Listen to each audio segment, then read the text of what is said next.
Yeah, hi everybody. Welcome to this short video interview. I'm Professor Samuel from VIT Business School, VIT University from Chennai campus. As a part of our series, we look forward for people who have extremely achieved great things in life, but have a very simple, humble beginning. And herewith, I have two amazing young serial entrepreneurs.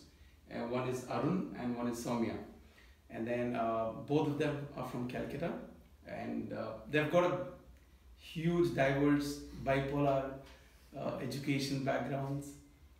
Their studies are totally different. Arun is not even a college dropout, I guess a school, a kind of school dropout, and then Soumya is an MBA from London School of Economics. So one guy who studied in UK and the other guy who didn't go to college, but now both of them have started up a lot of companies, and now they're with equity shares and equity research and investment advisors across in India, both in India, abroad, Dubai, Singapore. They fly almost more than the number of weeks in a year. Right. And so we just want to know from you people, like Arun to begin with, you started investing right from class 8. Right. Class 8, and you just dropped out. You didn't even do undergraduation. No. I basically did 10th and 11 and 12, since in our part of the world there is no college, 11, 12 when you're like on. So, but in the initial stages, I always had the itch to do something, something big, something unique. So, I started dabbling in chess, I started dabbling in a lot of things, Once I thought I would be a good soccer player because, I am a huge soccer fan. But then I felt like, okay, there is hardly anything disrupting going on, So, and in those part of the world, like I basically am a village guy. Okay. I basically hail from a place called Hooghly. It's in the outskirts of Kolkata. Would be around 80 kilometers from Kolkata. And in those part of the world, the dads, they would always want their children to be proficient in English. Now think about it. Like in class 6 and 7, and who cares, right? My mind was like floated in flying kites and some other activities. But it so happened that he was hellbent, So in a sudden it so happened that he was sitting beside me and he was like not moving anywhere.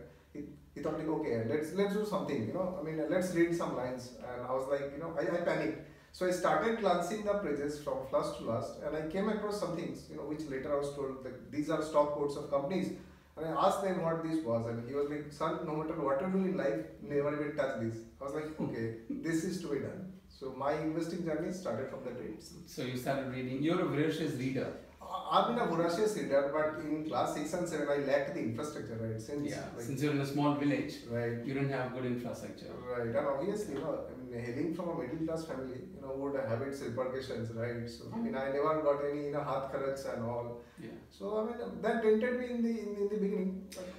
So, Arun, how much money you had in your pockets when you first started your first venture? Nothing. Absolutely nothing. And I wasn't born with a golden spoon, right? So I was like, okay. At the age of 14 and 15, it so happened that my dad inherited some shares of my grandfather, right? So he had those shares.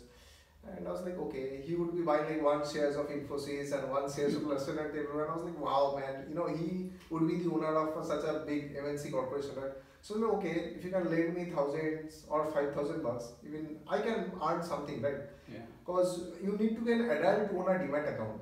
Yes. At 40, and you can't afford a demat account, right? Yeah. So I started transacting in his own accounts. He hardly gave me like $5,000-6,000, which later I definitely squandered, and I got the spanking of my life.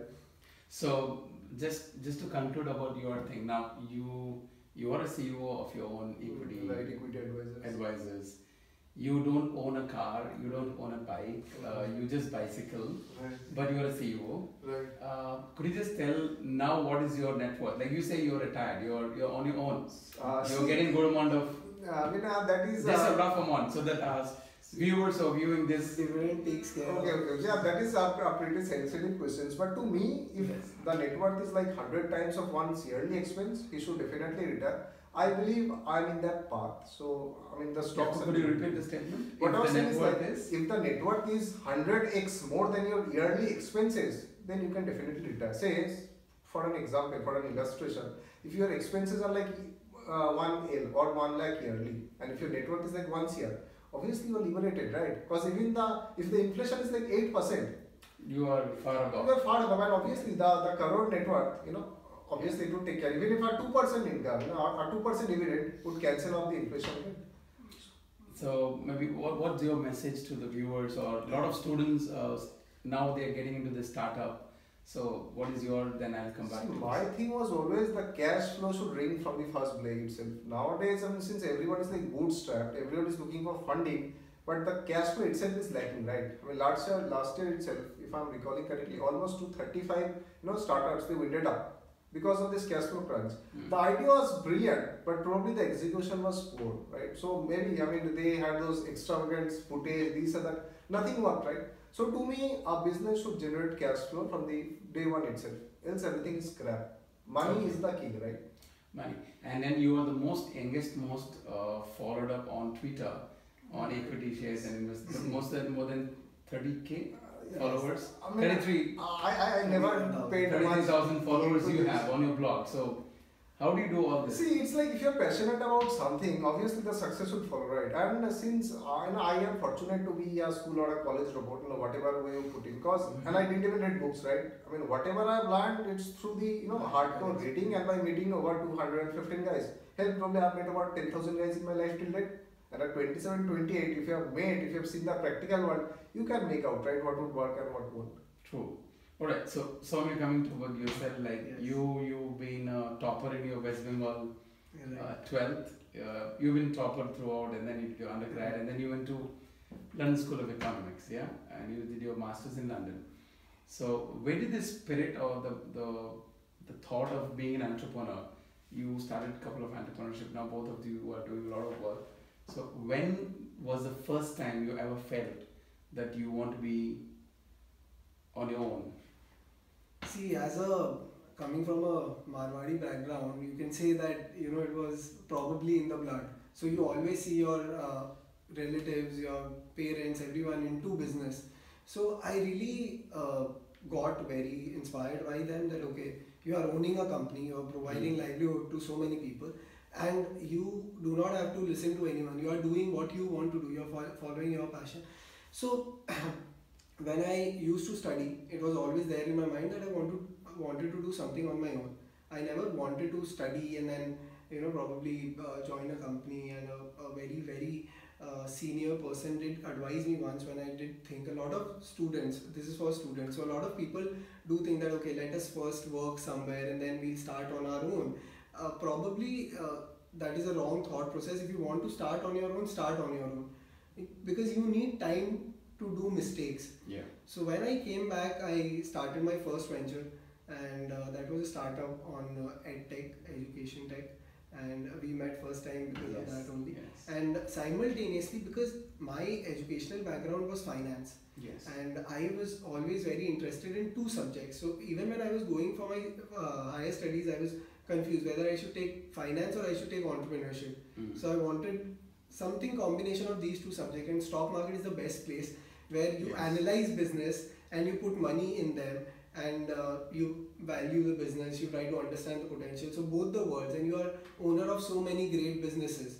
So that is how stock market came into picture, and obviously I was always motivated to be on my own. So how much should a person who is passionate to get into entrepreneurship, how much should they read or how much should they be updated? What is your take? See, it's all about knowing things. Just like we upgrade our phones, we should always upgrade ourselves. We need to evolve, right? I mean, nobody knows anything.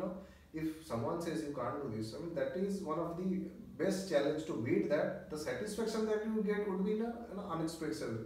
So read a lot, make good friendship, hang out with great guys. The cumulative wisdom, if they provide suggestions, that would be great, right? You would be provided amazing vibes. Everything helps. And don't look for money. If you are passionate, money and fame would eventually follow. Right? Yeah. And one should actually be deserving first to desire, right? Yeah. And more than that, he talked about if someone says that you can't do this, go ahead and do it. If you yourself in your mind feel that you cannot do something, you should go ahead and do that first. Because what happens, more than people putting it on us, we kind of build our own restrictions as to okay, I can't do this, maybe this is not for me. There's nothing as such that this is not for you. See, I keep telling people I meet who are younger to me that the toughest thing we have ever learned is ABCD and 1 2 3 4, because there was no base. You're doing algebra, you were telling that is tough, but there was a base. You knew alphabets, you knew numbers. You did not know anything. Yes. You did not know anything, and you learned the alphabets and the numbers, and you gave 1 year to it. So the idea is, once we get a little older, we want everything faster. It takes time. Learning is a process. If you are doing something new which you think you are not good at, give time, harvest it, plant the seed, then harvest it, and the results will definitely come. And this comes from our own personal experiences. I mean, just to put things into perspective, when I started investing, when I entered in the markets, rather, I was disowned by my family and relatives. Yes. They thought we have lost a lot. This is a young guy. He is going to waste his life. He's going to blow off his money. He's going to squander everything. I was like, okay. I would show a reverse path. I would show you a different path. Those guys who disowned me in the initial stages, they seek advice from me these days. That is kind of a testimony. That's wonderful, So just tell me, to close up the whole thing, like for students at this age, is it that they only study because you're into cricket? You played in Lords in the UK. You used to do kiting and flying and all that, and you also happen to do a small stint on a Bollywood movie and also. What is the message to the students? See, this is one which is very close to my heart. So there's a difference between studies and education. So reading a book, giving an exam is studies, but education is something different. See, education prepares you for the challenges ahead in life. So suppose you have been very successful in exam. Now you need to handle that success. Later in life, you will get a situation where you are very successful. You need to know how to handle that success, and you can take inspiration from your student life. Say in student life you face some difficulties, you face with a problem, or probably you fail. You should know how to get up. So those are the kind of temperamental things that you develop with your studies, which equates to education. So temperament development is a very important factor, and we think that okay, we have read a book. Anyone can read that book and be as knowledgeable as you are. But have you developed the temperament? Because situations are the same. Situations are exactly the same in real life. So if you build your temperament, then that will take you a long way. So that is the difference between, a lot of times we say, okay, this guy has studied a lot, but he could not achieve anything. This guy has not studied a lot. That guy has not studied books, but he is educated.